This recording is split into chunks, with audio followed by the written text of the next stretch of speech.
On this episode of Narcissist Apocalypse, we talk with an abuse survivor named Marlena. And Marlena was married to a toxic narcissist for 22 years.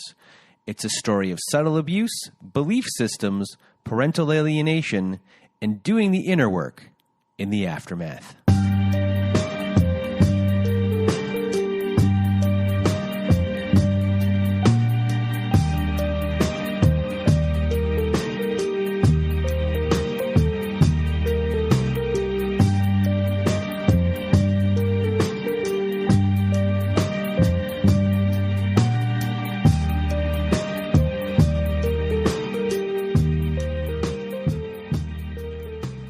Welcome to Narcissist Apocalypse, a podcast that gives a voice to survivors of narcissistic abuse. I am Brandon Chadwick, but my friends call me Chad, and thanks for tuning into this episode.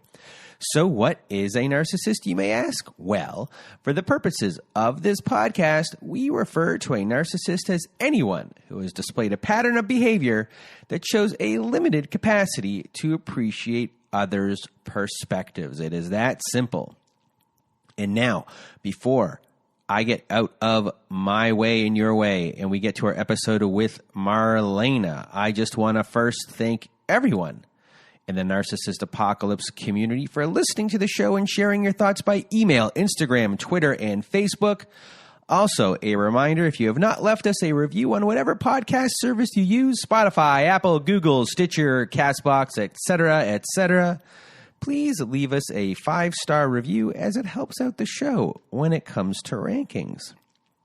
Now, if you have not been to our website recently, please do go there if you want to be part of our show. At our website at narcissistapocalypse.com, at the top of the page, there'll be a thing that says guest form or like be a guest on the show. I can never remember. Anyway, you click on that button and, if you fill out the guest form, we have a little back and forth and eventually we'll set up an appointment. But before that, if you want to, be on our show, the quickest way to be a part of the show is to also go to narcissistapocalypse.com and to read a letter to your narcissist and be part of our Letters to Our Narcissist compilation episode. We have a voicemail recorder on our website at narcissistapocalypse.com to record. Go to narcissistapocalypse.com. It is on the right side of the page. It's always floating around. It's hard to miss. There's a button there that says send voicemail. Press it and away you'll go. It records up to about 5 minutes. It records 5 minutes. So if you need more than 5 minutes, press it a second time. You'll get 10 minutes. Press it a third time. You'll get 15. We are accumulating these letters to have a volume 4 of that episode, so send in those voicemails. And if you want me or my old pal Melissa to read your letter instead, please just send us a letter to narcissistapocalypse@gmail.com. Put letters to my narcissist in the subject line, and we will go from there. Other things on our website at narcissistapocalypse.com. Well, what do we have here? High conflict parenting courses. Yes. They can be found at narcissistapocalypse.com/courses. Yes, we have now partnered with an online parenting company called Online Parenting. And many of the courses we are offering were created by Bill Eddy. And if you listened to our episode last year with a divorce lawyer named Helen, you'll know that Bill Eddy is an expert in dealing with these individuals in court, and now he's helped create many parenting courses that will help you too through divorce, to help you support your children. These courses are the most widely recognized courses by family courts across the country, so if you want to support the show and are looking for guidance, please do go to narcissistapocalypse.com/courses. And what else do we have here for you today? Our Patreon, everyone. Yes, we started a Patreon. If you want to hear episodes that never made it to air, follow-up episodes with former guests, and much, much more, join our Patreon at patreon.com/narcissistapocalypse. And now, I just want to thank Marlena for being part of the show. And it was an honor having her share her story with us today. So, and now I am rambling. I'm just going to get out of my way and your way. Here is my interview with Marlena. Welcome to Narcissist Apocalypse, everyone. With me today, I have Marlena. How are you? I'm doing well, thank you. Well, I am not going to do any sort of rambling. I'm going to get out of my way and your way, Marlena. Thank you for being here. The floor is now yours. Awesome. Well, so I wanted to start out by just saying anyone who has ever dealt with something like this is just an amazing, strong, warrior type person. I mean, it's amazing what these types of relationships can put you through. I mean, this is just it's so hard to convey that. And as I was thinking about what I wanted to say during this kind of podcast and to tell my story, I just kind of wanted to really to say how much that, going through something like this has been so traumatizing and so hard. And you try to say, well, how do you put that in words? And I don't know. I'm going to try to do the best I can as far as that goes and hope that it lands on the hearts of those who are currently going through something like that and who don't even know maybe that they're in a relationship like that. Because my story is that it's kind of crazy as I start out, but I was married for 22 years. And I guess I can start by saying that when you get into these types of relationships, it's so charged, and there's this charisma, and there's this infatuation and love, and like these fireworks. I mean, I think that most of these relationships are so fast paced and so wow, who is this person and how did I get here, kind of thing, but you're so swept up in it. And for my story, when I met this person who is now my ex-husband, I was 17 years old, and he was 2 years older than I was. And we connected at our high school, and right away I knew that there was something about him. I just kind of felt like, man, there's this air about him. And so, of course, he was good looking and he was charming, and some of the things that he would say, were just kind of like, wow, this guy's really smart. And I kind of immediately put him on this, this pedestal.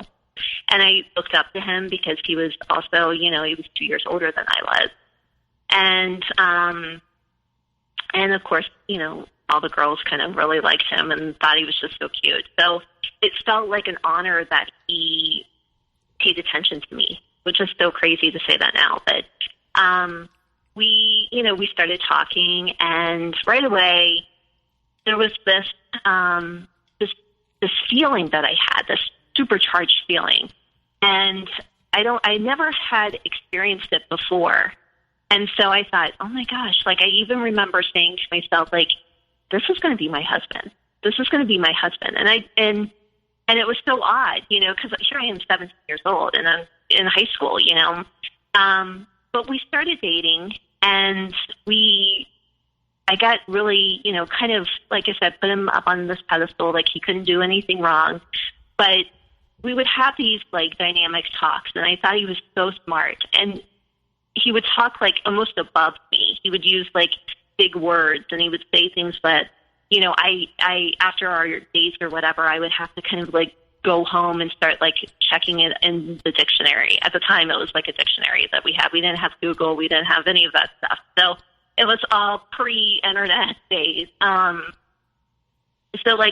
checking things up on the internet or checking things up in a dictionary and kind of saying, oh, okay, that's what he meant by that. And so kind of just right off the bat, I kind of felt like I wasn't good enough for him, and which is, again, I some of these things that I say, I think, what was going on with me, and how did I get so hooked into this relationship?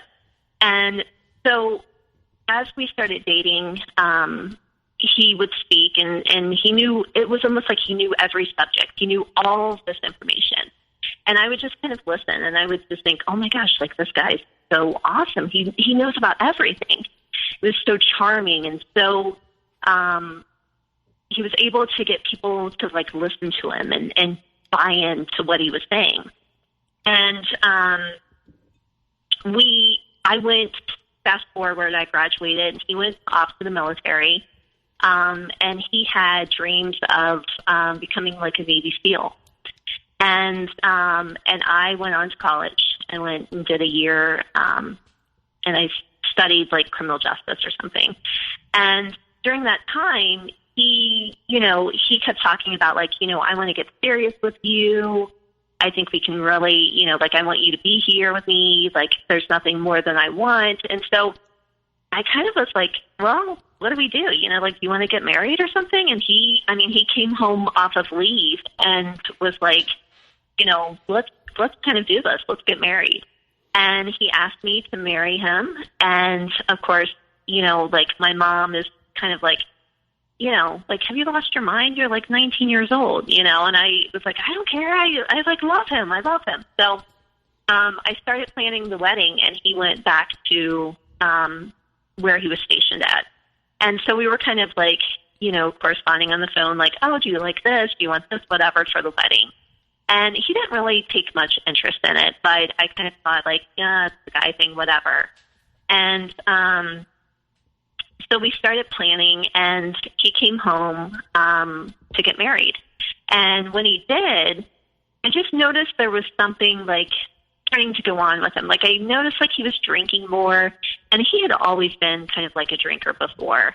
But it was during those times when he would be drinking that he was also very poetic, and he could very much, like, everybody else would be, like, stumbling drunk, and that would be, like, when he got supercharged. And so it was like, he would start talking about all this stuff, and you were like, wow, this guy's, like, really, like, a seasoned drinker or something, like, he's so, again, like, that charisma that he had. And so when he had come back from, when he was coming back home to get married, we, like, it was the day of the wedding. And I got to the wedding, and, it was a small, intimate wedding. And my bridesmaid came up to me, and she's like, you know what? He's really drunk. And I was like, really? Like, really drunk? And she's like, yeah, he's pretty drunk. Like, he's pretty wasted.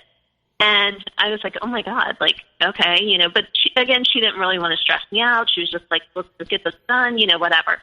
So the wedding came, and you could tell that he was, like, wasted. And I was just like, oh, like, that's such a bummer, because we planned this for, like, almost a year. You know what I mean? We had, like, my mom and my dad, I'm, like, an only child. So my parents really, like, wanted to make it special, and they had put a lot of money towards this. And it was, like, my special day kind of thing. And it felt like he almost really didn't care, you know what I mean, in a sense. And so during, we left the wedding after, we said our vows and everything like that. We got pictures, and we got into the limo, and he's, no, like, let's go get drinks, and the limo driver's like, oh, you guys are going to the reception. Like, don't worry about it. And he's like, no, like, let's stop at the liquor store. And I was just kind of like, that's so weird. Like, we're married. Like, what the heck? Like, why are we going to go to the liquor store, So we pulled in, and he gets out, and he grabs some, like, I don't know, vodka or something like that. And we get to the reception, and everyone is just, like, congratulating us. And we had, like, I think 200 people at our reception. So it was a big kind of party. And it's a big wedding. Yeah, big wedding, and so many, like, family members and friends that had come in. And it was just, like, such a nice thing. And I kept looking over at him because he was just, like, blackout drunk, like, at this point. Like, there was just this look in his eyes that kind of was like I had seen before when we were dating, and that always reminded me, it always kind of triggered something in me that was like, oh my God, like anything could happen at this point. You know what I mean? Like he was so like, just, I don't know, like he could say like mean things, he could do radical stuff, like what, he had this like look in his eye, and it kind of like took me back a little bit. But again, I was like, the best day of your life. And so I'm celebrating with my friends and my family and just trying to like have a good time. And so we wrapped up with the reception and we went on, to, like our hotel and everything like that. And 3 days later, we left and we went back to where he was stationed at, which was Florida. And we started this new life.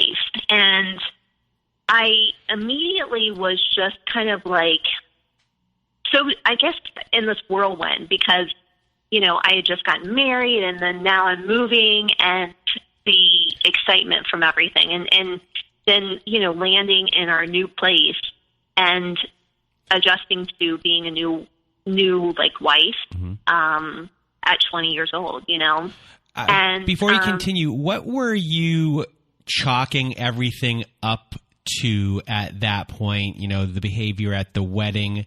What kind of, I guess, excuses in your mind were you giving to the behavior to let it slide? Were you putting up a stink about it? Did you argue about it, or did you just say like, let's just get to the next step? I didn't. And like as I look back and I like reflect, I've been journaling a lot, but I like think about those times, those early moments of like I didn't speak up for myself. I felt like I was so swept up in his like charm, like almost kind of like a spell, if so to speak. Like I just kind of thought like, oh, you know what, this is just like, this is just him being him, or this is, like I'm a fiance and I need to start acting like, like I support him in this, or I, like his behavior was not right. But at the same point, I just felt like, I don't know. That's such an interesting question because what was your belief system in marriage and relationships? Was that guiding you a lot? I think it was. I think there was this this notion of like, when you get married, like this is it. This is your partner. And my parents had been married, like they just celebrated their 50th anniversary. But I always looked at them as being like, wow, like, like you just kind of like tolerate some bad things in a marriage, or you just tolerate like some crappy behavior and you kind of chalk it up to being like, oh, they're just having a bad day. And I think that I wanted to just show him that, like, I would stick with you no matter what. Like, thick and thin, like, I'm your girl. Like, there is no. And so it's going back to that old, when you started to date him, that you're impressed with him and you want to show that you are good enough. Yeah, I think a lot has to do with, like, that internal feeling of like, like if you simmer everything down, like it's that, I don't feel good enough. I don't feel worthy. Something in me started that chain reaction. And so therefore I had to hustle into this relationship thinking that like I had to prove to you, like I am good enough. Like I am your girl. I'm going to stick by you. And many times, like, I heard this one time, and it was like these sliding glass door moments of life. And it's either a moment where you can, like, help, you know what I mean, and help the situation, or you can harm the situation.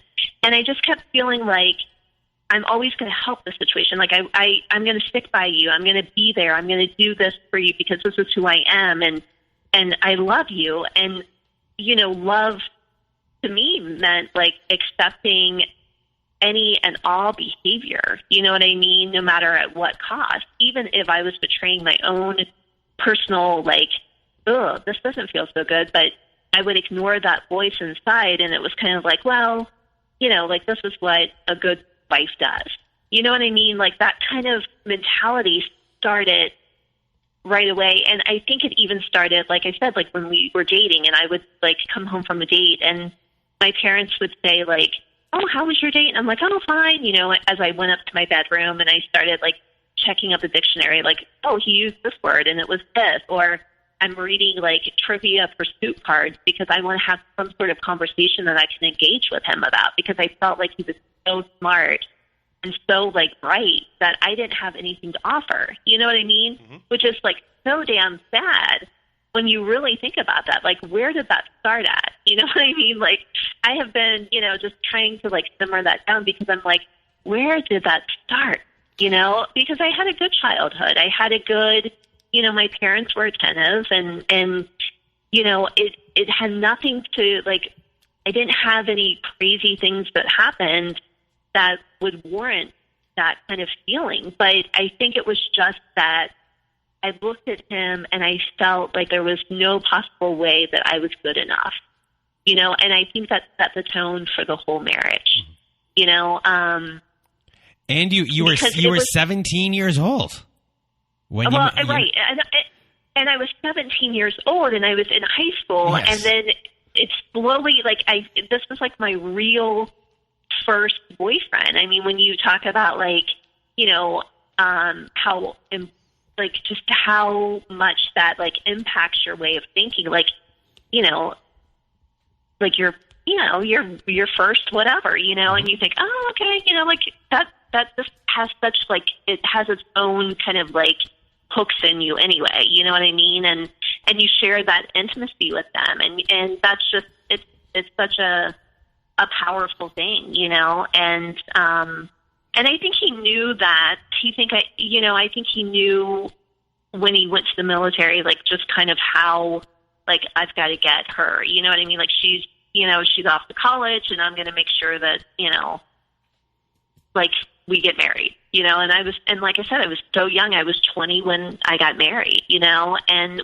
what, you know, I mean, my God, I think now I'm 43, and I think, what did I know at 20? I didn't know anything. You know what I mean? I really didn't know who I was, or my sense of anything. Do you know what I knew at 20? Less than you. Less than you. Right. I mean, it's such a vulnerable age. It's like you're an adult, but you're not, and you're trying to like make your way in the world, you know. And now you basically have signed, so to speak, a contract. And what that contract was is that you've given yourself to someone. You've made this a contract for life. And I think that kind of always echoed in my mind as things were really rough. You know what I mean? And it was kind of like, well, I need this contract, and so I need to stick with it. And so one of the things that, like, you know, when we were away, when we moved 3 days after the wedding, we moved to Florida. And I remember just kind of like, as things started to settle down, and it was like, okay, I wasn't swept up with the planning the wedding, and I wasn't like this whirlwind kind of romance or whatever. It was like, you know, it was just kind of like things had just kind of like stopped for a minute, and I just been settling into a new town, a new house, a new life, a new way of being, really. And so I'm here, and, you know, I happened to be doing like, this was one of the other things that I kind of just was like, wow, why didn't I say anything? Like, you know, there were so many of those like red flag type things, but, you know, I was doing his laundry, and I was like, you know, like picking stuff off the floor, and I found like this big, like, I don't know, like probably a strand of like 5 or 6 condoms, like, you know, like just like unopened condom, like pack or whatever. And I like held it in my hand, and I'm thinking, because he lived in that apartment before I had even gotten there, like he had already set up everything, and he was living at that apartment. And so when I got there, I just like, you know, was like, oh, I'm home kind of thing. But I like looked at that, and I thought, I wonder if he had been cheating on me at all, like before we even got married. Like, you know, I just kind of was like, that kind of gave me like this, and then I remember throwing that away. And then like maybe an hour later, him coming in through, you know, from work, walking in through the door. And I never said anything. Like, I never, like, most women I think would be like, oh my God, well, what the hell is this? Like, I found this. What do you know, like, just go ballistic. But I just, again, it was like one of those moments that I was just like, oh, you know, and I just quiet myself, and I silence myself. And again, I feel like that kind of set the tone of the relationship in so many ways. And that's the real kind of like the saddest part, I think, and why it takes so long to heal, because you have to stop and you have to start thinking, like, why, you know? But there were so many moments like that. You know, there were moments of, like, when we would go, you know, like, out with his friends, or, you know, like, I remember, like, you know, having, like, this really, like, a little gathering at our place. And like all the women of the guys, you know, that were in the military or whatever, were kind of like in our kitchen, and we were just kind of talking, and the guys were like out on the porch, and they were drinking and they were getting loud. And I hear him kind of just talking about the fact that, oh yeah, you know, I was with this stripper and she did this and blah, blah, blah. And all of the women kind of just like slowly like looked at me. And I think my face just said it all. Like, I was like, oh my God. You know, like, what is he talking? You know, like, this is my husband. This is like my brand new husband, like baby of like 3 weeks. You know what I mean? And he's talking about like being with this like stripper, you know. And I was just like, and it was like in this like very descriptive type way. And I just remember thinking like, oh my God. And all of the women were like, oh, well, I'm going to go use the restroom, or, hey, did you, you know, and trying to like be that like, you know, like this kind of uncomfortable, kind of awkward kind of thing. And again, you know, like I never said anything once everybody left, you know, because I felt like, oh, this is, you know, that was in the past. That was in the past, and this is our new life, and this is just what, you know, like, you know, whatever, you know, and I don't know. It's like, I don't know what happened, you know, for me to be so like, you know, passive, non-confrontational. I don't even know what the word is that, you know, kind of was like that. And I think that, you know, it's hard to kind of wrap your head around. I mean, I was so young, and I felt like I was in a new city. I was in a new town. I had new friends. I couldn't really call my parents because I felt, you know, there were times where I was like, oh my God, how do I get myself out of this? But I couldn't, because my parents had just spent a lot of money on a wedding. You know, I mean, nowadays it's crazy, but, you know, at that time, like I knew my parents, you know, had just shelled out like a month ago that this huge, enormous amount of money. And I couldn't call them and say, you know what, I want to come back home, you know. And part of it was that echo in my head that just kept saying, you know, like, you know, this is kind of what you sign up for. You need a contract, and you're going to stick with this guy, you know, through thick and thin. And this is just kind of a rough time. You know, doesn't everybody have a bad first year when they get married, you know? And so that's kind of what I said to myself to excuse that kind of bad behavior, you know? And so, you know, there were, I mean, like that devaluation kind of thing. Like you just kind of like, oh, you know what I mean? Like, oh, it's nothing, it's oh, you know, like what makes that right, you know? And again, I just don't know why, you know what I mean? And I think that that's probably, as you go through these types of like stories, or, you know, like when survivors talk about like what they've been through, like there's this kind of like, why did this happen? Why did, you know, and I don't think you ever really get the answer why. And you know what I mean? It's just kind of like, you have to kind of know that like maybe, you know, there was brainwashing going on. There was gaslighting going on at that time. There was things that, you know, that you don't really know the inner workings of what was really truly going. Like I can look back and I can say, oh my God, like I was so dumb, and oh my God, like my self-esteem was so bad. But, you know, how did it get that way? There were inner workings of that relationship that were all put into play. You know what I mean?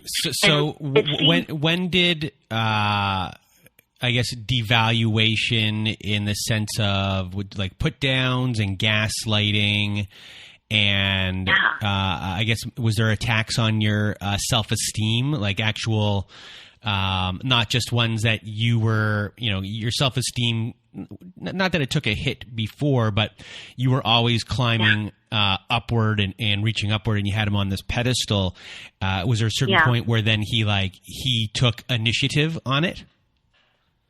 Yeah, I think that any opportunity, like I said in the beginning, there was this part of him that was so smooth, and it was poetic. When he would drink, he would just kind of start talking about weird things or spiritual type things or things that I was really interested in, and it would seem like it just flowed out like finesse, just so smooth and suave. And I knew that there was a point when he would be drinking that it could also switch.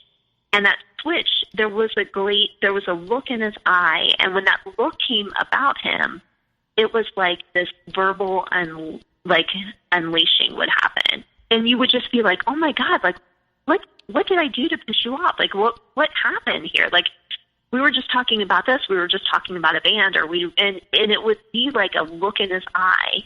And I don't even know it was a reptile.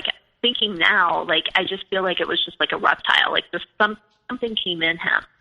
And so then, the next day, he would wake up, and I would be so traumatized. Oh my God, and I think that's when I kind of started to speak up. I would say God, what happened last night?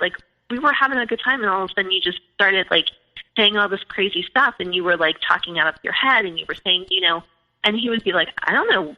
What are you talking about? No, I would never say that, And so then I started to question myself.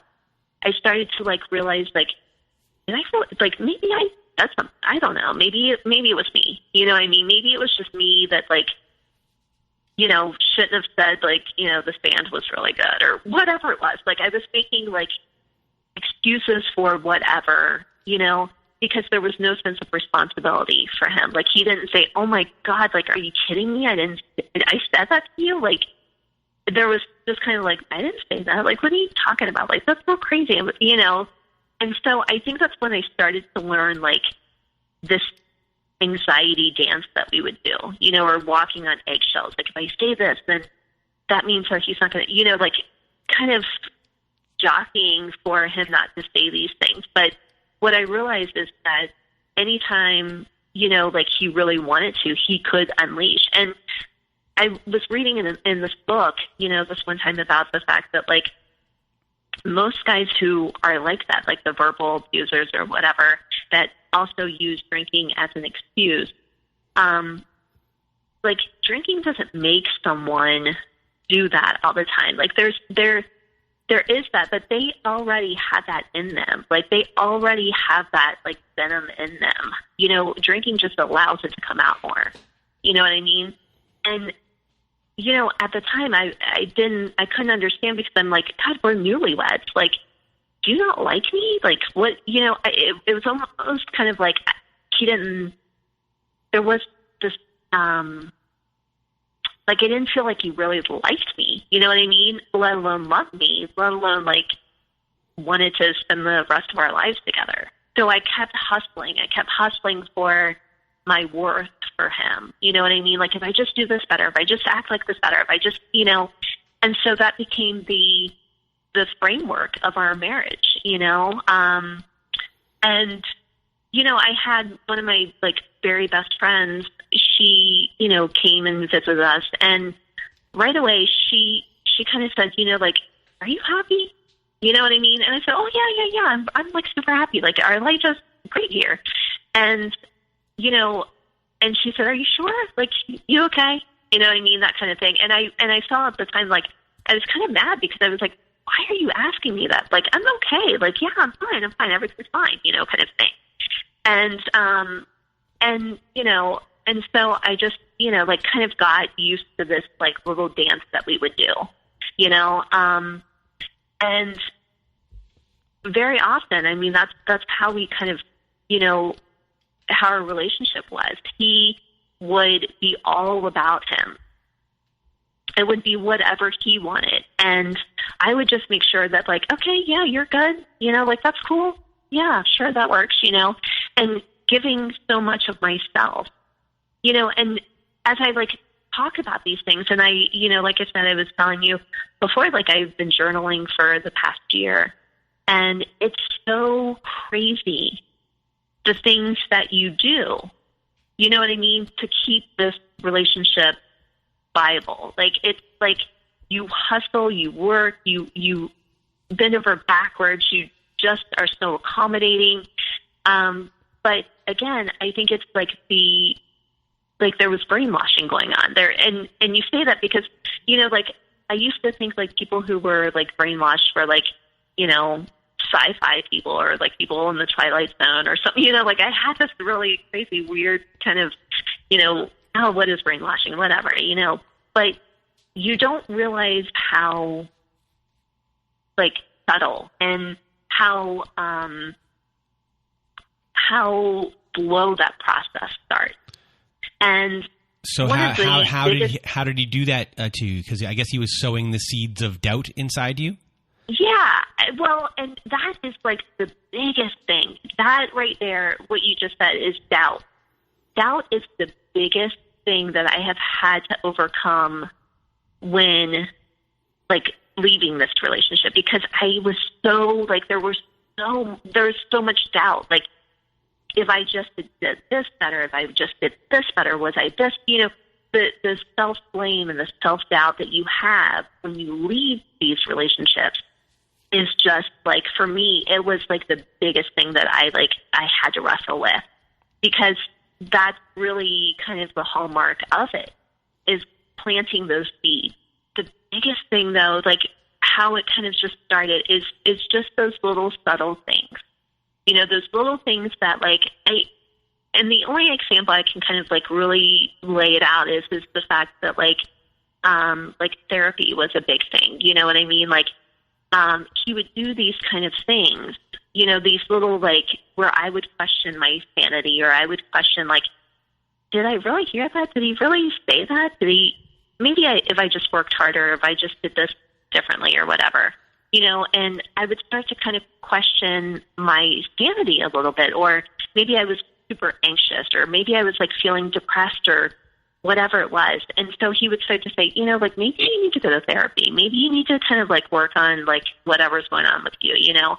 And so I would kind of take the blame. I would take the fall for whatever was going on. And I would like my life, I almost spent like probably, you know, 10, 15 years in therapy. My life became like a therapy project. You know what I mean? And I'm thinking, there was nothing really traumatic that happened to me that I need to, you know, see a counselor every week for, you know?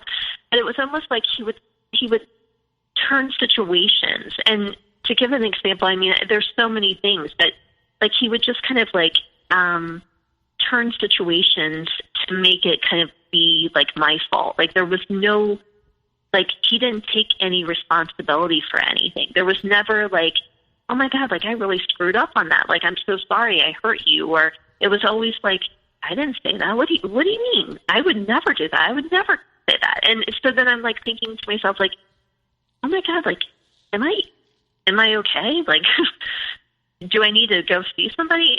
Okay, yeah, I guess I do. I'm going to sign myself up for therapy. So I would see a counselor and I would talk about like, you know, maybe it was this issue back in, you know, 1980 that happened to me, or maybe it was this or that or whatever.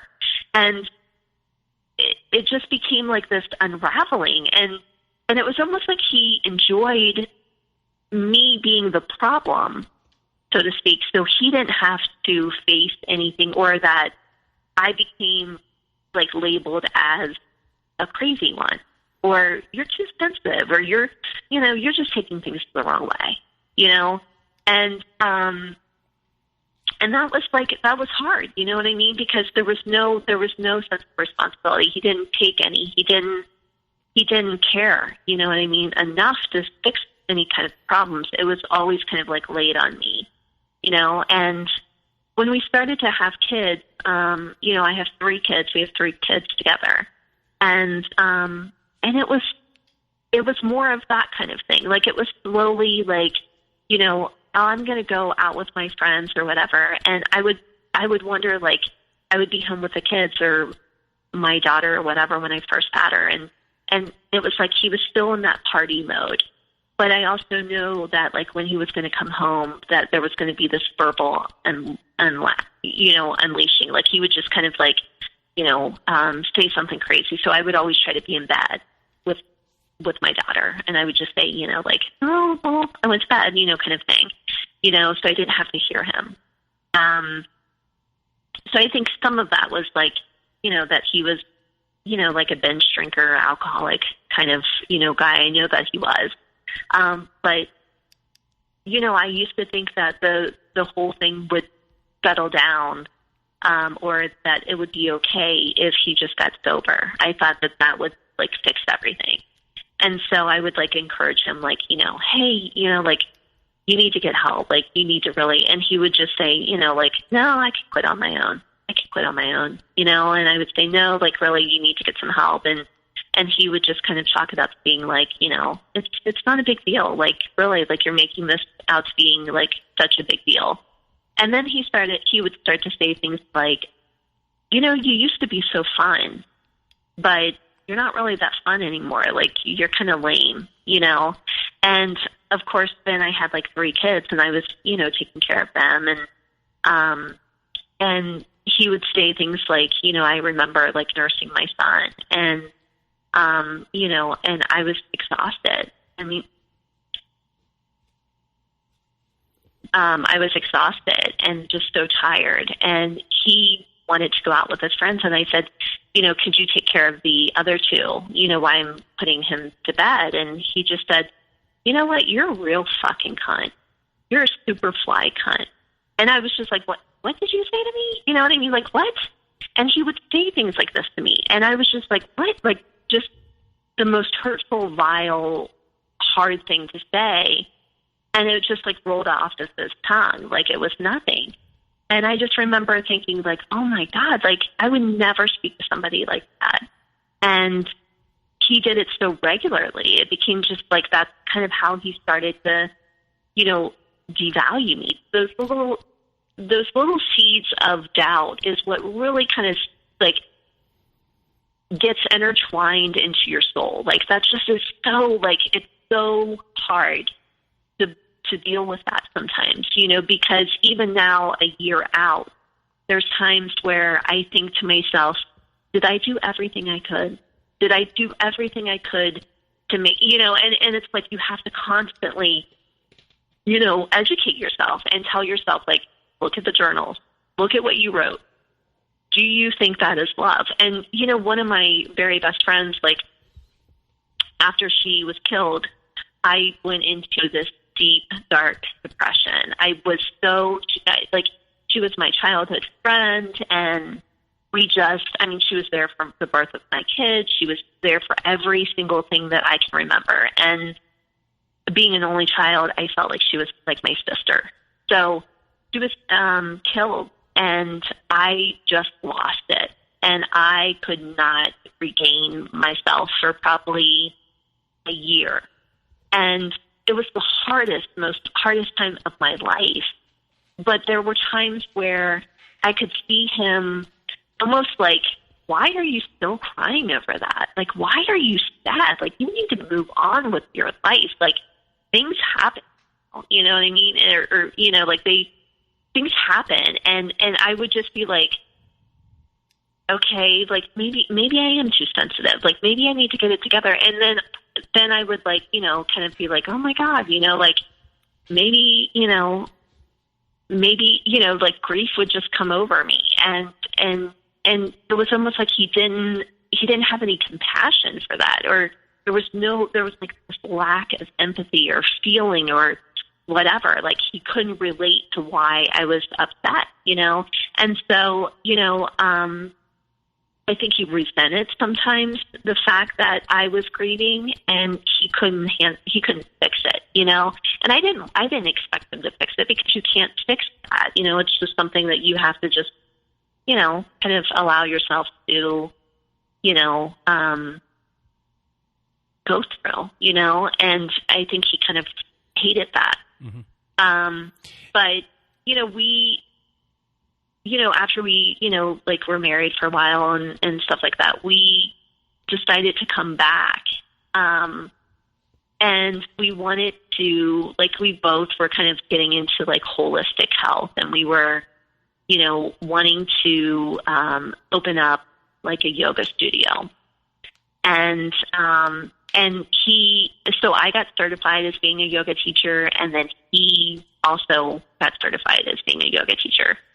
And he was, going to yoga studios all the time. I mean, he was so consumed with it. And I was like still raising kids. So I was kind of like, yeah, I like to do it, but, I don't like to do it all the time like you do, and he would be there like at, the very first class of the day, and then he would be at the evening classes. And so I was like, God, you're like doing like 2 yoga classes a day. Are you like good? You know what I mean? Like, are you feeling, he's like, no, I love it so much. And it's my way of dealing with like, stress and anxiety and stuff like that. And I was like, okay, well, whatever helps, And I was also kind of glad that he was like not drinking as much either, because I was like, this is like a good stress reliever, and maybe he has changed.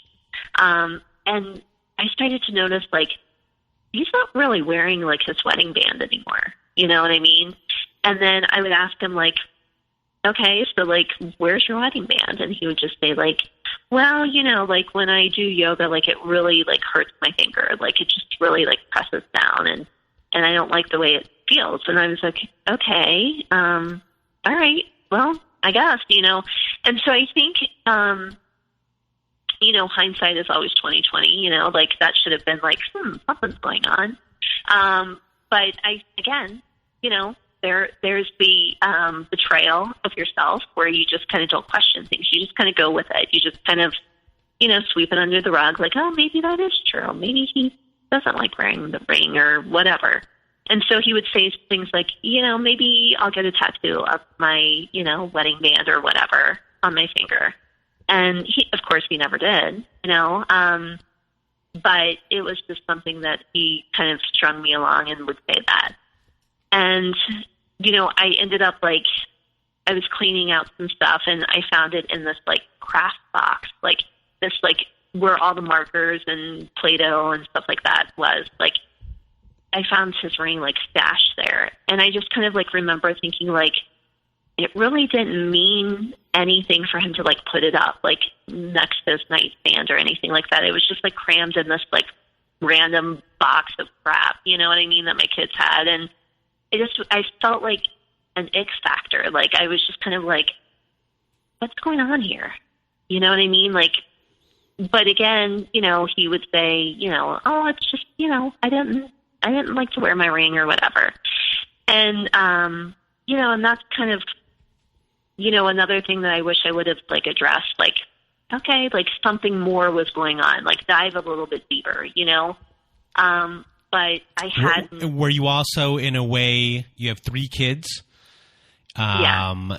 You are working at that point? Yeah. To question that is scary when you have three children. You don't know what you're going to do if things, if there's a divorce or where you're going to go. It's just a scary place to be. Absolutely. And I think that that's like the one thing that I think I wrestled with a lot, because there's this sense of security and family unit that you have, that you kind of sweep things under the rug, that you kind of just like try to keep the peace, or you kind of just try to say, I don't know, it's just kind of weird, but I can't really go there. I can't really tackle that right now, because there's, like kids have homework to do, and I have bills to pay, and I have, and I noticed like our intimacy level was like dwindling. Like there was not really any like connection. There was no like real touch or whatever. And that was really hard. You know what I mean? Because I thought, well, maybe we're just really both tired. Maybe we're just really both like just busy with stuff, And so, again, I didn't question anything. I kind of chalked it up. Everything was just kind of like an excuse and living in this land of denial. And so we ended up kind of like starting a yoga like studio. And at the time, we had moved back to Florida with our kids, and we just kind of took a little time out. Like we ended up like selling our house and sold all of our belongings, and we went to Florida, and we were like, you know what, like let's just kind of like have an adventure, like something, just kind of, for a moment, kind of crazy, wild card kind of thing. Like, let's just do this. Let's just, on a whim kind of thing. So he got a transfer with his job, and so we went to, like Florida for a couple years, and then we decided to come back home. And when we did, I brought the kids with me, and he was working on a transfer with his company. And I had come back with the kids like in October, and he said, I'll be there like in the next couple weeks. Like they're working on paperwork and transferring and all this kind of stuff. And in the meantime, like you find a place for our yoga studio. Like I want you to work on getting like the yoga studio together, and like let's just do that. And I was like, oh, okay, So I took our 3 kids and traveled back to our hometown, and I found a great little place and signed a lease for our yoga studio, and I started just kind of chipping away at that. And during that time, like my dad had gotten really, really sick, and I almost like felt like, like we kind of thought like he wasn't going to make it.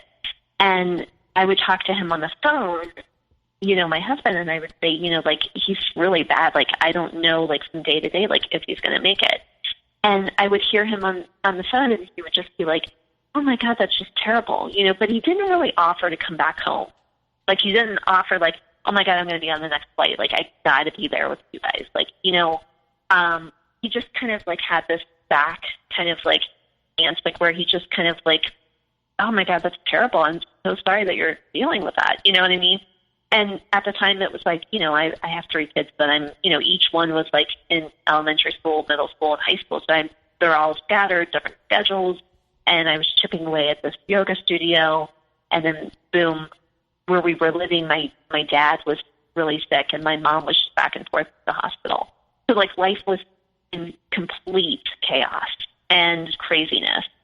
And I didn't really feel like there was that connection with him. There was like this lack of like, I couldn't explain it. It was like just not connected is all I can say. You know what I mean? Like there was some kind of preoccupation going on. And I just chalked it up to being like me just being so busy with everything. So my dad ended up he was okay, and he got out of the hospital. And now by this time, it was like in December. And so it was like 2.5 months since I had left, Florida, and he was still working on the transfer, where he had told me, oh, it'll be just a couple weeks and I'll be back. It was like now we're going into like 2.5 months. And he would say, I'm gonna fly, and I'm gonna go do like a couple like these yoga retreats and things like that. Like I'm gonna go sign up, and I'm gonna go do, some yoga retreats at this other town or whatever. And so he would get an airline ticket, and he would go, and he would do his thing, and then, I would talk to him, when he would come back, and I would say, well, how was everything? And he would be, oh, it was the greatest weekend of my life. And and I'm thinking, like, I'm at home, I'm in our hometown, and I'm like dealing with my, I'm, living with my 3 kids at my parents. My dad just got out of the hospital. My mom was struggling, and I'm building a yoga studio, and you're off doing like these yoga retreats in heaven, like you're living your best life, basically. You know what I mean? Like, so I think there was something kind of stirring there. You know what I mean? There was kind of this starting to come out of the fog a little bit, so to speak. And I didn't really want my parents to know what was going on with us. There was this secrecy that was kind of wrapped in our relationship. Like no one knew that the the amount of drinking that he would do. You know what I mean? No one really knew the inner workings of our marriage. Like, it was kind of like hush hush, you know, like everything looks fine on the exterior. You know, as long as we look pretty, everything's great and wonderful. And no one really can stop and look at what's going on in the inner working, you know? And so to maintain that, I just kind of kept everybody at arm's length, you know? And that caused a lot of anxiety for me, because now we're living at my parents' house. Now this is a real issue. This is something that really, really did happen. You know, it wasn't, oh, you're crazy or chalk it up to whatever. This was a real thing, you know, and it scared me. But then at the same time, there was this part of me that was like, oh, but he's a yoga teacher. And, oh, but he's like super, you know, like we have this yoga studio now, and he's working, and the security and the family unit, like, I can't pull the trigger. I can't, like, this is like a house of cards. Like, everything is built on this, you know what I mean? And so, like, if I really tell him to get out, like, we don't have a house. Like, we're living at my parents', where's he going to go? You know what I mean? And so, like, there was part of me that didn't really want to, like, you know what I mean? Like, there's this enabling part I learned, you know, through the process of this, is that, you know, there's a little bit of codependency and enabling that I had been kind of either groomed for or that I allowed in some ways, you know what I mean? Mm-hmm. But it was dysfunction, you know, that was happening. But I knew that, like, oh my God, we couldn't look like we were falling apart when we had just started this business. We had just started the yoga studio. So if I could just get him sober, then that would be okay. You know what I mean? And so, of course, then he's telling me this whole time, like, you know what? Well, you know what I'll do is I'll just stop drinking. I'll just stop drinking for a couple months. You know, like, I'm tired of it anyway. You know what I mean? And that was always kind of the classic line that he would do. He would have these bouts of binge drinking and then fall apart and cause chaos and craziness, and then somehow kind of say, I'm going to stop drinking, and I'm going to get it together, and I'm going to, you know what I mean? So it was kind of like this cycle that kept spinning around in our marriage, you know, which was something that I had heard 1,000 times. And, but I knew at this particular time, I really couldn't do anything, because we had this yoga studio, and we had to get out of my parents' house, and we had to, like, build our life. And so there were many different factors that were going in. And so I knew what I always do, and I went into therapy again, you know. And this time I thought, you know what, I'm gonna go for the big guns, because I really need to fix myself. I don't know what's wrong with me. I don't know why I feel so anxious. I don't know why I feel so depressed. Like, what is wrong with me? And so I signed up to start doing Emdr therapy. And Emdr therapy is a lot of trauma therapy. I had a really amazing counselor that really was like, during one of our first sessions, she said to me, "Are you ready?"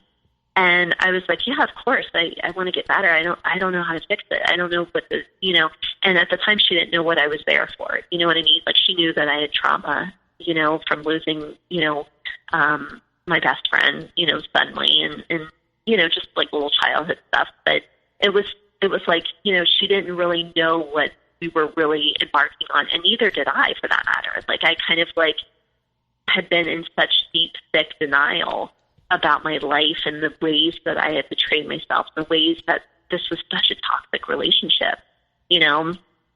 And so when I started to go to therapy, you know, we would work on these little traumas, and we would start to unleash those, and she would get me clear, and she would say, you know, like, how do you feel about this? And I would be like, oh my God, so much better. Like, we were making some real headway, you know what I mean? And I was feeling like, wow. And during this time, she was also kind of like counseling me about, you know, some other things. You know, she would say, like, how's your relationship with your husband? And I would say, oh, you know, it's fine.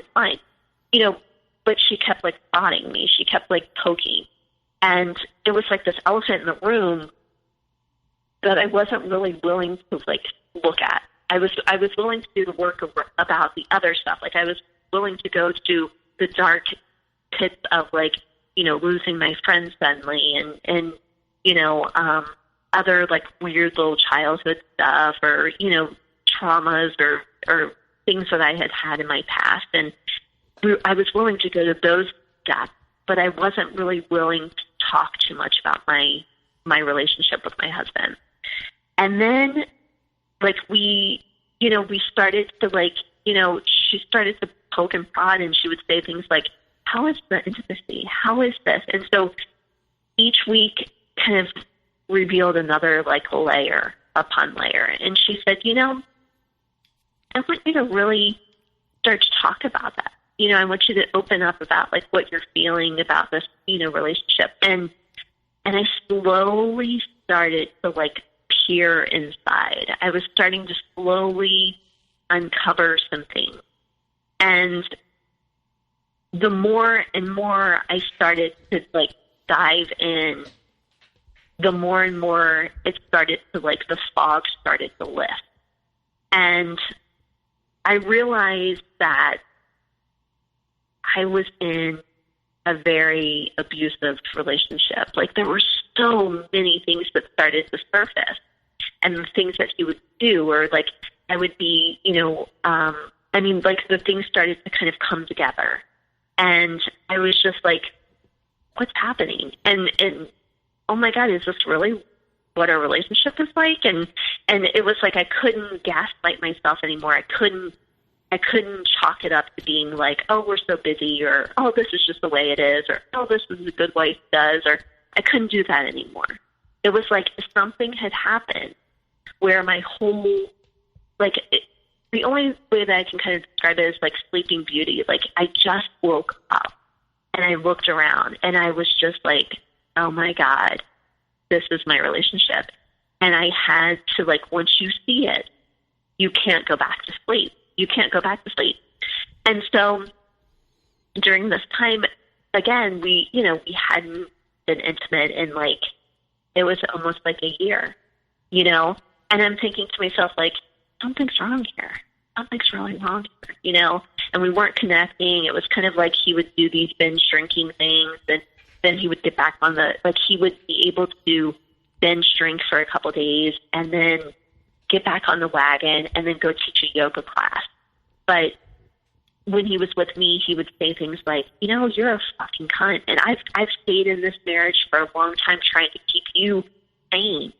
I've been, you know, I've wanted to leave so many times, but I didn't want to like disrupt the apple cart. And then he would go and teach a yoga class that same day. You know what I mean? So I could see like there was like this flip flop. There was this really crazy, hurtful things that he would say, but then he could turn on the charm when he would go teach. And I just kept like, I couldn't fathom that was the same person. You know what I mean? And so then I would kind of talk to my counselor about that. I would say, but he says this kind of thing, and he does this kind of thing. And she would say, okay, and you know, like, what's your definition of love? What is your definition of love? And so, like, we would start to explore that, and we would start to say, and so slowly it was like an unveiling. It was like this, like, I'm going to lift the sheet up, and you can see things for what they are. And I was just terrified. I was absolutely terrified. And so he had this binge drinking episode where I had gone and taught a yoga class, and I came home and he had just like drank, and there were beer cans all over, and he was passed out on the couch, and he had like pissed all over himself. And I remember walking in from like the yoga class that I had just taught, and I thought, I can't do this anymore. I can't do it anymore. And so I went upstairs, and the next day he left to go teach his yoga class. And he came home and he said, how mad are you at me? And I said, I can't do this anymore. And so I left and I went and I did a trip. Like I drove a couple hours away, and I got a cabin, and I just stayed there by myself. And I just needed time to like get my head right. Like I had a moment of just like, what are you going to do? You know? And after that trip, I came back home and I knew what I needed to do. but like actually doing it was another thing. And I said, you have to get help. You have to get help. There is no like ifs, ands, or buts. And he was like, yeah, no, I will. And I was like, listen, I'm done. Like, I'm completely exhausted. I'm completely done. And so he said, yeah, I think you're right. Maybe I just need to check myself into like, a treatment center, and I just need to kind of do this. And by that time, like, I kind of believed him, but then at the same point, I was like, like, I felt exhausted. I felt mentally, physically drained, and I couldn't do it. But then again, I had this yoga studio. I had to keep up the appearance. I had to like be the good wife. I had to stick with him through thick and thin. I had to like just do my duty, right? And so I just tried really hard. And I said, okay, like whatever. And then like a week went by and still nothing, and he didn't. He said, oh, I'll get to it. I'll call I'll call a therapist tomorrow or whatever. And then it was like, well, what kind of insurance should I, and so it was kind of like the stalling around kind of thing. And then, it was last, like, end of June last year, and he had brought home like a 6-pack of like non-alcoholic beers. And I looked at him and I said, the cycle is starting again, isn't it? Like, you're craving, you're having this like romanticizing the alcohol again or whatever. And he looked at me and he said, why don't you mind your own fucking business? And I was just like, oh my God, and I'm like, this is crazy. This is crazy. And he went on this like silent treatment for about 3 weeks. And he would, come home from work and he would make himself dinner and he would go up to bed and he would go to sleep. And he would get up in the morning and he would teach his yoga class and he would go to work all day and then he would come home, make his own dinner, and then go to bed. And that was the cycle that he has for like 3 weeks. And I was like, listen, I've got kids here that need to have dinner that I'm teaching also. I'm working at the yoga studio. I'm trying to, like, figure life out too, like, what is going on with you? And he just was like, I don't want to talk about it. And it was like, it's a silent kind of like treatment. Like, there was no, like, he wouldn't look at me. He wouldn't, when he would sleep, he would, like, I would go to bed at like, 12, midnight or whatever. And he would have been in bed by like 8 o'clock. And I was like, but you're not even like entertaining the kids. Like, you're not like, you're doing your own dinner. You're, it's like, we don't even exist. Like, what the hell's going on here? And so I had like written him and I said, I had texted him and I said, listen, I said, either we're going to fix this or we're not. And I'm willing to go to counseling. Are you willing to go to counseling? And he said, no, I'm really tired of the drama. I'm tired of you thinking that everything is a problem. I just want out. And I just remember thinking, like, what the hell are you talking about? Like, I am trying my hardest. You know what I mean? Like, I'm trying so hard to, like, fix it. Like, and like, it was almost like he just kind of, like, said to me, like, I'm tired of you being the problem. I'm tired of you, and I'm thinking, are you really just going to throw away this marriage? Or are you just really going to not, like, go to counseling and give it your all? And he said, no. He said, I don't want to do it anymore, or something like that. I just wanted to end. And I said, okay, like, wow, like, through text message, you know what I mean? And I'm thinking, this is like, a 22-year marriage, and you're basically fucking just throwing it away. And I said, well, if you're that unhappy, maybe you should go and try to find like a place, maybe like separating or something, Again, this is all through text message. And he's like, okay, fine. He said, well, I don't really have the money to go and rent a place, but I'm going to go live at the studio. And I'm like, you're going to what? You know what I mean? Like, what? What the hell? And so he did. He ended up like packing up like a big suitcase and like taking a lot of stuff with him. And we had a back room to the studio that just had kind of like a couch and stuff like that. And so I thought, yeah, you know what? I thought what's going to happen is he's going to like realize like in about 3 days, like how much his family meant to him, and he's going to come back. You know what I mean? And this is kind of like where I started to see like this shit really unfolding. You know what I mean? Like before I was just like, yeah, I mean, it's pretty easy to say from the outsider, like this was a toxic relationship and this was really bad. But this is like where for me, it like really hit it home. You know what I mean? Where I knew what I was in for and there was no denying it anymore. You know, so he had moved out and he was living at the studio, and he would send me these messages that were basically like really hateful, you know, just kind of like poking me and saying things, you know, and I would be like, you know, you're really not doing anything to help the situation. Like, do you want to go to counseling? And he's like, no, I just wanted to end and all this stuff like that. And how much child support do you think that you're going to get from me? And all this stuff. And I was just like, why don't you just take like about a couple weeks and you go your way and I go my way, and we just kind of like stop talking for a minute, because I think that things are just so crazy right now. And he would send these just really hateful like messages, like, you think you're gonna, you know, take everything that I have and all this stuff, and I'm gonna show you, you know.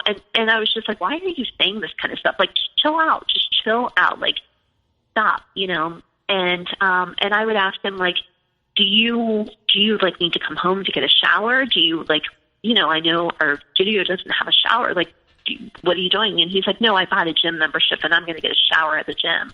And I was like, okay, like, all right, fine. You know what I mean?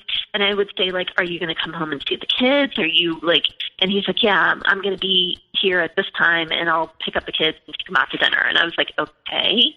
You know, so it was kind of like this really weird dynamic that started to happen, you know. And during the course of this is like, he would like send messages, and I would say, you know, like, what's your intention? Like, are you really like, we're not going to go to counseling, we're not going to do this anymore? And he would say, like, he's like, no, I just, you know, like, I can't stand you. I can't, you know, like, you know, like, you're just a fucking bitch and you're this and that. And I was just like, oh my God, like, we're two yoga teachers. Like, aren't we supposed to have our shit together? Like, aren't we supposed to, like, you know, like, I don't know, like, it just felt like it was the most toxic thing. And it was like degrading, and it was mean, and it was like belittling little things that he would say. And he would pick up the kids and he would take them out, you know. And at the time I was having like problems with like my 15-year-old. And I was like, why is she so like mad at me? Like, what is going on? Like, I couldn't understand, like, why, like, you know, it was beyond like the rebel stage. It was like, you know, yeah, like, you know, I would be like the heavy on things, like, no, you're not allowed to do this, or, you know, like, no, you're grounded for doing this. And he would undermine that. He would start to mess with that dynamic of the parent-child kind of relationship. Now I know what it's called, like parent alienation, but at the time I kept thinking, like, what's going on with her? Like, why is she so angry at me? Like, this is not my fault. Like, this is not, and she would be like, you know, just getting really back talky, and she would say things like, you know, she would stand up in my face and say, like, you know, fuck you, Mom. And I would be like, what did you just say? Like, get up in your room. Like, you're not going to speak to me like that. And this one particular time that she had kind of got into my face, I told her, I said, you go up to your room. Like, I'm done. Like, I'm not going to do this right now. And she was, you know, I hear her on speakerphone, and I thought she was like talking to her boyfriend. And she just said, you know, like, yeah, she's a real fucking bitch. And I just, you know, I can't believe how she acts. And then I'm like standing by her door listening to her as she's talking about me. And what I thought was her boyfriend on speakerphone was actually my husband. And he was saying to her, like, you know what? Everybody thinks she's a saint. But you know what? We know who she really is. And I want you to try to get that on film. You know, I want you to try to tape her so that way I can bury her. I'm going to take her ass to court and I'm going to bury her ass.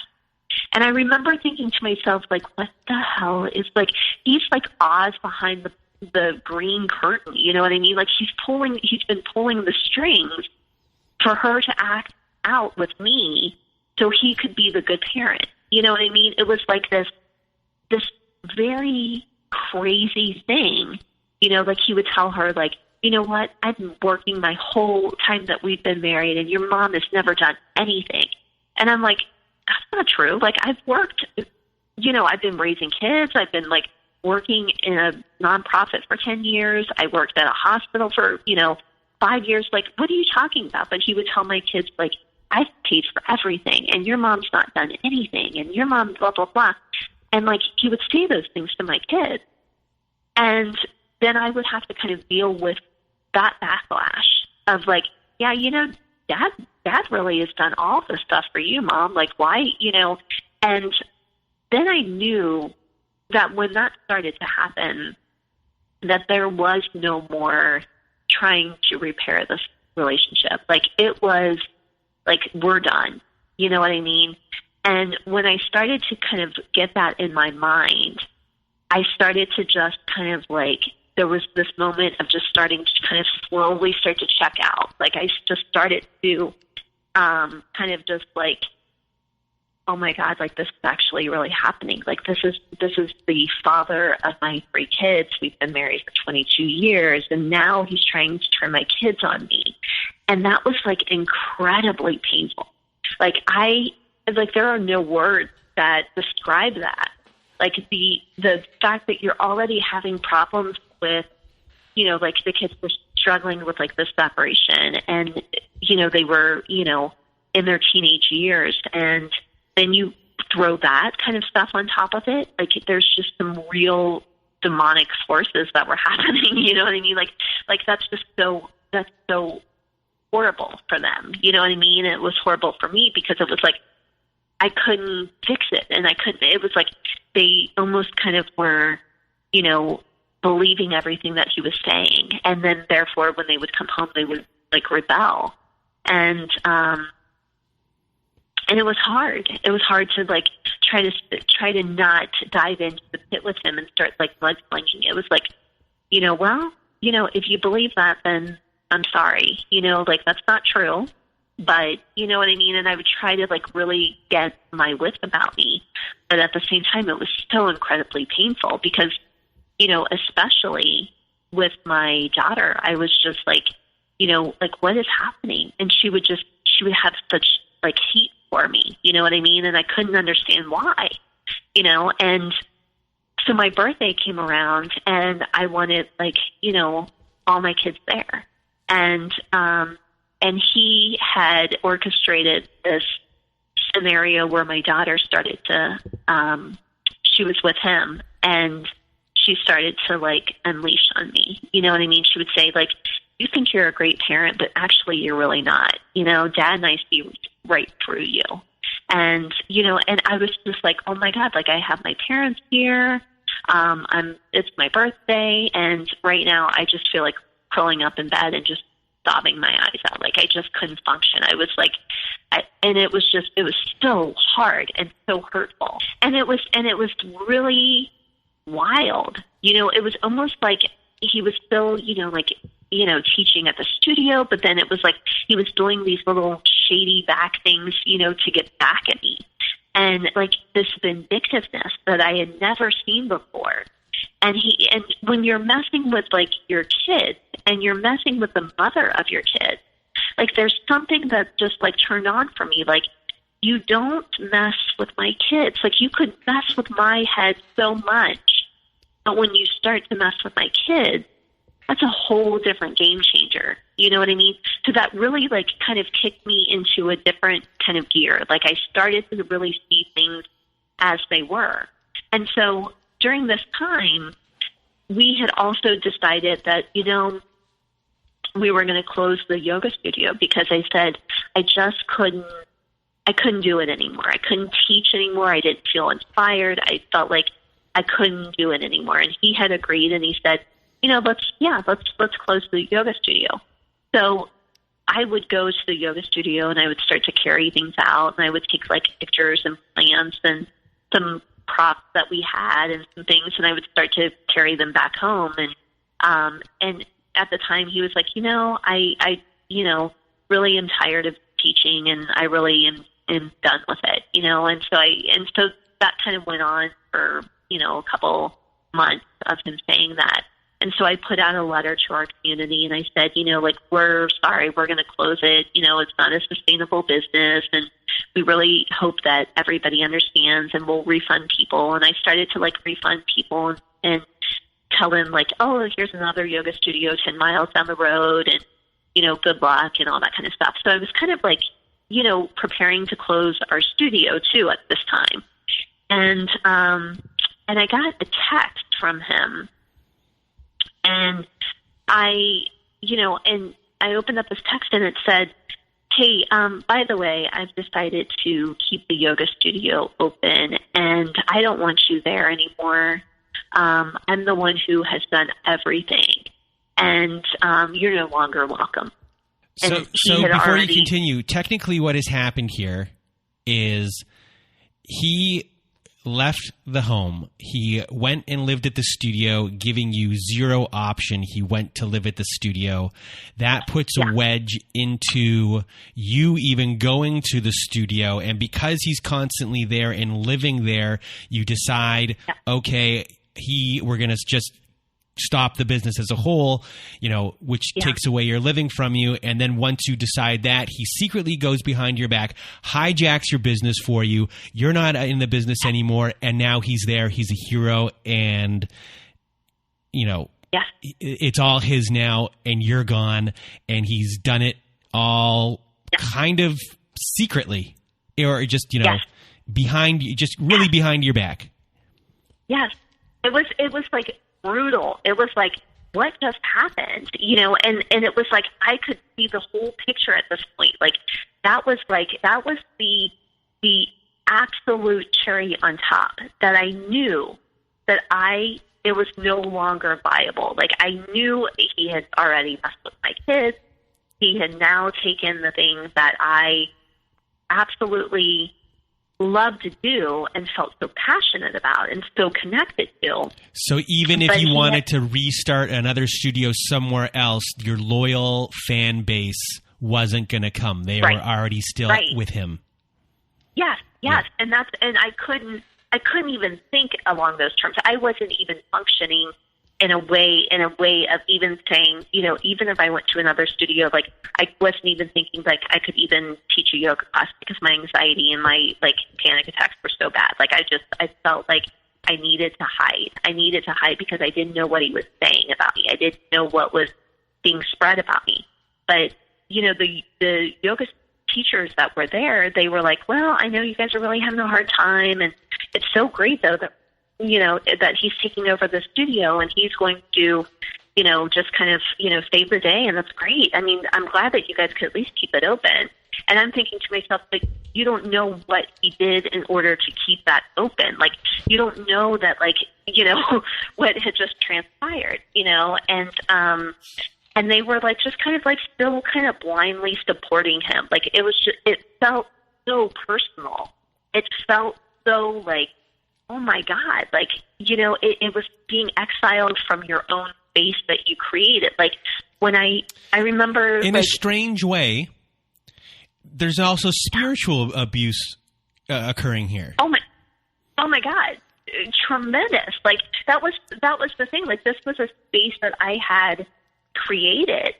I had picked out the color of the wall because it was this really peaceful color, and I had a artist do angel wings, and it was beautiful. It was it was everything that I had wanted and dreamed about. And I had really hoped that my intention for the space is to every time I taught a class, I said to myself, like, let these walls, let this energy, let this healing help whoever needs the help. And so I was so invested in the space and creating such a great, peaceful space that I, was so proud of, and that other people felt welcome, and that it was a space of healing and wonderfulness. And then it was just ripped from me.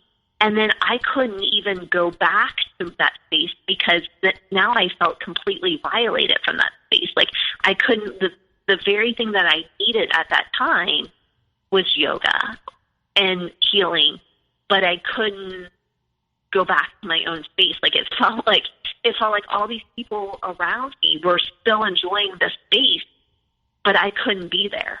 You know what I mean? And it felt so personal and so violating that I couldn't even, I was curled up on my couch and I was sobbing. I mean, that's how I spent so much of my time.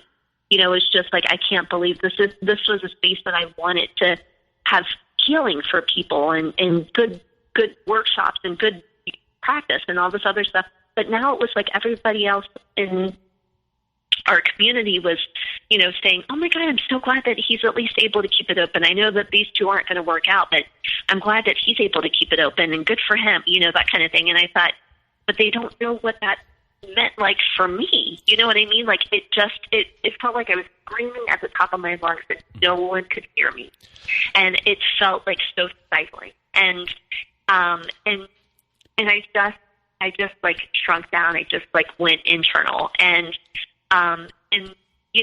like about a week later, at this time I still had filed for divorce. And a week later he said, I'm going to sell the house. And I thought that was like, we're done. And I didn't have any money. That was the other thing that was kind of preventing me. I was asking my family, I was saying, I need, this amount of money to start to file for divorce. Like, I know this is what I need to do. And it was causing me like tremendous anxiety because I didn't have a credit card. I didn't have like means to really, like, my credit wasn't that great. I didn't have like rich parents. I didn't have like a rich uncle or anybody that I could like reach out to. And I was really, really knowing that like the only way that I can get away from him, and like he could really actually just come back to the house if he wanted to. He could do all of these things and he could still attack me. It felt like attack.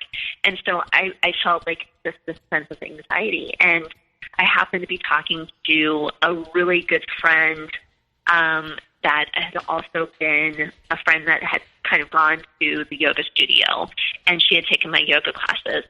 And I told her, I just opened up and I said, I know that you have gone through something like this. I don't know exactly your circumstances, but I'm in a really bad place right now. And I am trying to get money together to give to an attorney so I can file for divorce. Like, I don't know what else I can do. And she said to me, and I didn't talk to her with the intention of like, oh my God, do you have money that I could borrow? It was just, I needed to unload, and I needed like just for her to hear me because I knew that she had been through something along these lines. I didn't know exactly what had happened. But as I was talking to her, she said, how much do you need? And I told her how much I needed. And she said, I want you to meet me at this place at noon, and I'm going to help you. And I was like, what did you just say? And she said, I'm going to help you. And I went straight to my lawyer's office, and I said, here's money, and I want to file right now. And she was like, okay. And so she did the paperwork, she filed it, and he absolutely went nuts at that point. He could not believe that I got the money. He could not believe that I filed. And from that point on, it was like game on. I don't know, like, I think in breakups, there's this hard part of, oh my God, this is really hard, like the memories. But with these type of breakups, with the narcissistic abuse type of breakups, it is just a destruction of your soul. You know what I mean? It shatters your illusion of what I had thought my marriage was. Like my feelings with him were 100%. Like, we're team us. Like, we're yay. I got you, you got me. And I always thought that that's how it really was. Like, I got you, you got me. We're a team, yay. You know, that kind of stuff. And my love was pure, and my, you know, affection for him was pure. And I thought he walked on water. And there was this built up kind of thing about him. And I loved him so much. But when I really looked at it, and when I started to question what is my definition of love, would someone that I love hurt me like that? You know what I mean? Or the things that he was doing, was that really love? Like, would I do that? Like, you know, and so I just started to really kind of get a grip on that. And it was hard. It was really, really hard. And, you know, my therapist was so key during all this, because that's the thing that she kept saying is like, they're so calculating. They're so manipulative. They gaslight you. They brainwash you. And just those terms were like bold terms. And you hear these terms and you think like, yeah, brainwashing. Yeah, that probably means that. But when you're in that, when you don't see it, when you don't understand it, you don't know what gaslighting is. You don't know that they twist things, they shift blame, that they can't take responsibility, that there's trauma bonds that happens. There's cognitive dissonance where you romanticize all the good parts, but yet you know that deep down there's this other part of them, and the back and forth, the devaluation, idolizing you, the back and forth. And so it creates this strong trauma bond, you know, and hell, I didn't even know what that was. I didn't know what that was, but I had to slowly, like, I mean, you know, therapy, education, all of that stuff was just like key to getting myself to think clearly, because I kept wanting to go back, even after all of that, even after all of the things he'd done and said and took away from me, and the relationships that he ruined for me. I still wanted to romanticize him. And that's when I knew that I was really sick. That's when I knew that, like, man, you have got to shine a light on your own self, and you have got to pull yourself out of this gutter, like, that you are in. Like, you are going to have to do some major work. And, you know, it's the recovery of that is messy and it's brutal. And I remember not wanting to eat and to push everybody away. You know, the anxiety, the panic, the racing thoughts that I had, the depression, the, you know, praying some nights that I wouldn't wake up, because I knew that the journey was so intense. Like the recovery would be so hard to go through, you know. My sense of security was gone. My safety was gone. How would I ever trust anyone ever again? Like, this was somebody, you know, that I absolutely adored. How could I trust that if I ever got into another relationship, like, how would I, you know, ever be able to really trust anyone? So everyone felt like I had to keep everybody at arm's length, you know, because nothing was, like, for sure. Nothing was safe. How would I, you know, survive raising 3 kids? You know, would he be a part of their life? All of that kind of stuff, you know. And, you know, like I said, I kind of mentioned a couple times, like, this fog that you feel in these relationships. Like, you know something's wrong, but you can't really put your finger on it. Like, there's just something. And, like, there's this disconnect. There's this, you know, there's something, but you just can't put your finger on it. What is it, you know? And I think that, you know, part of that is that you want to see things and believe, you buy into a fantasy of what you want your life to look like, or what you had imagined your life being. And then you are faced with the reality of what life actually is. And those two back and forth of fantasy and not like in denial is, just kind of like constantly wrestle with, like, am I going to believe in the fantasy today, or am I going to actually see things as they are? Like back and forth.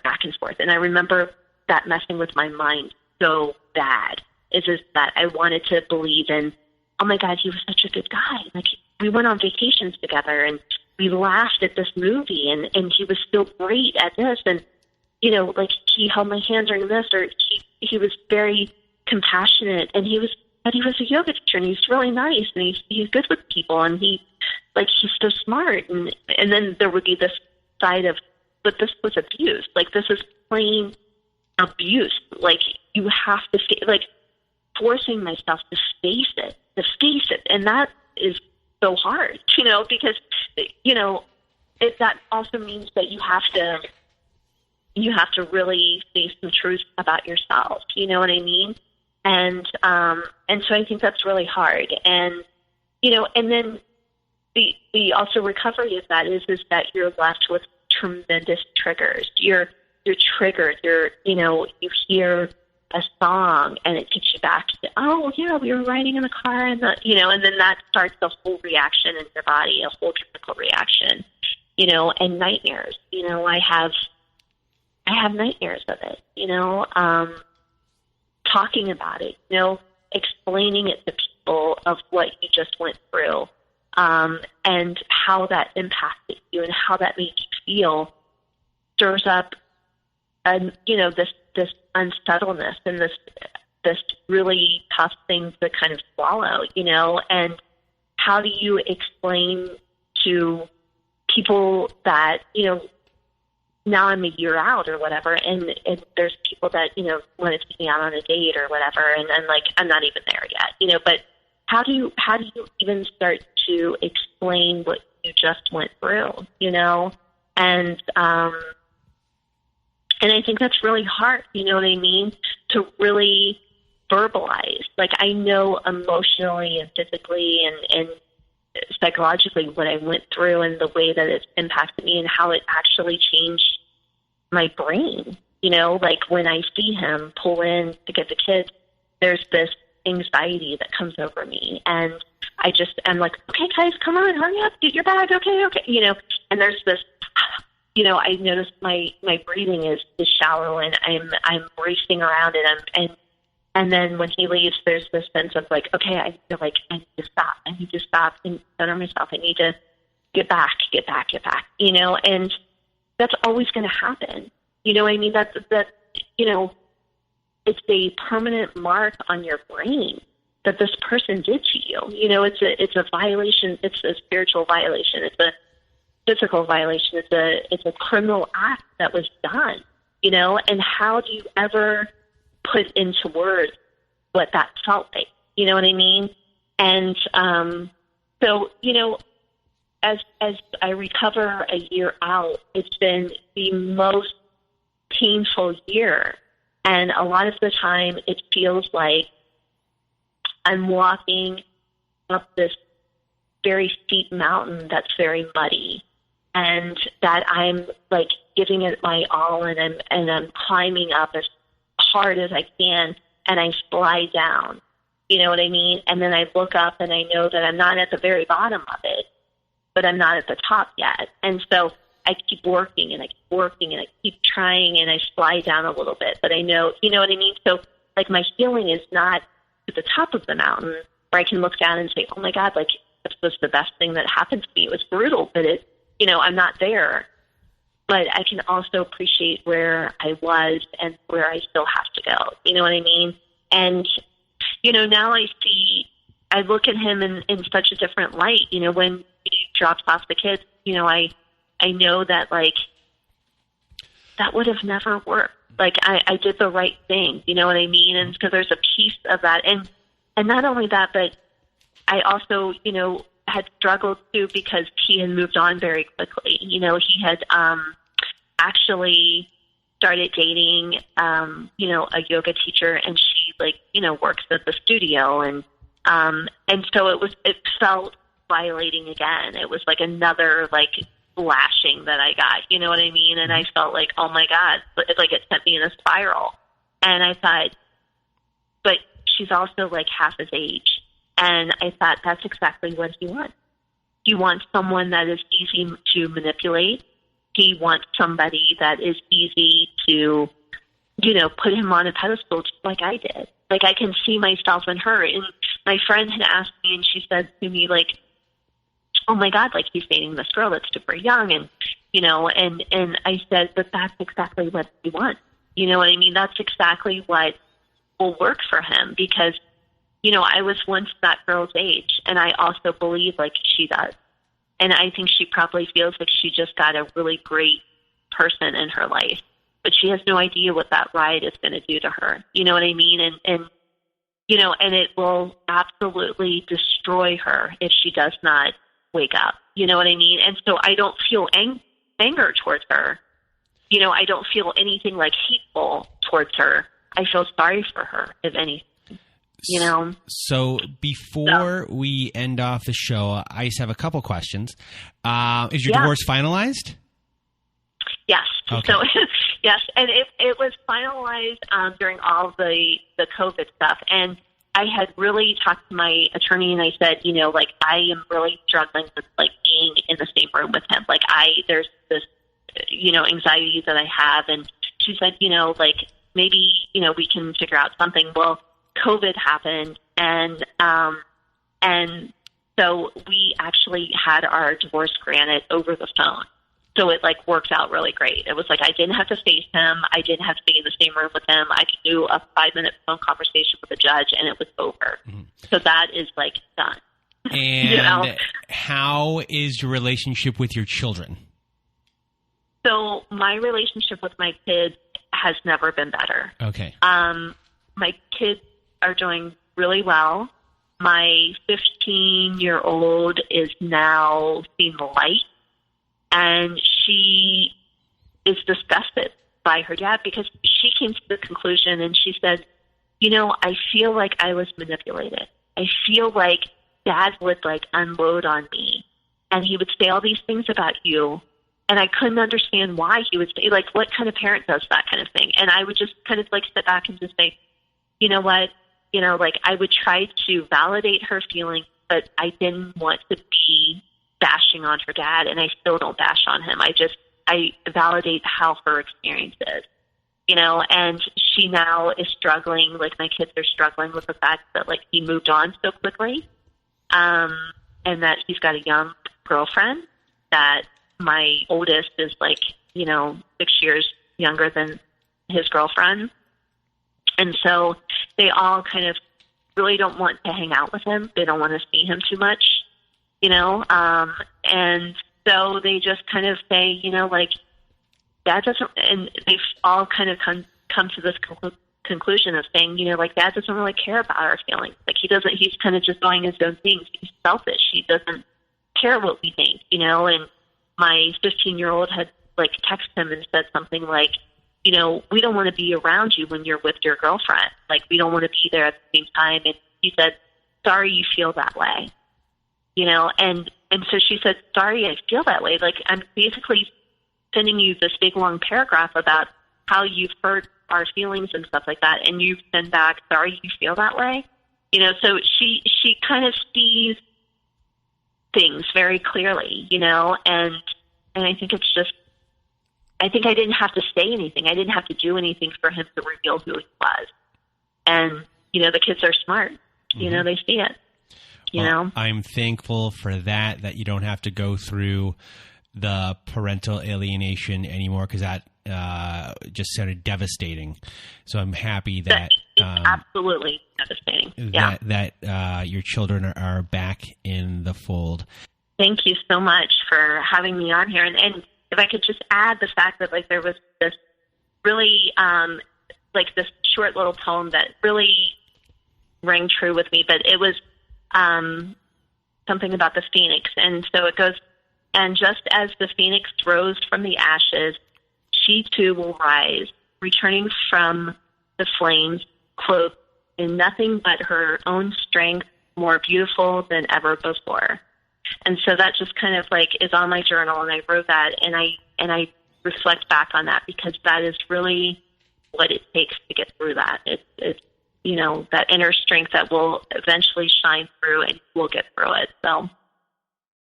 So much love and gratitude to all the survivors that have to go through something so painful. You know, it is the fight of your life, and you will come above it.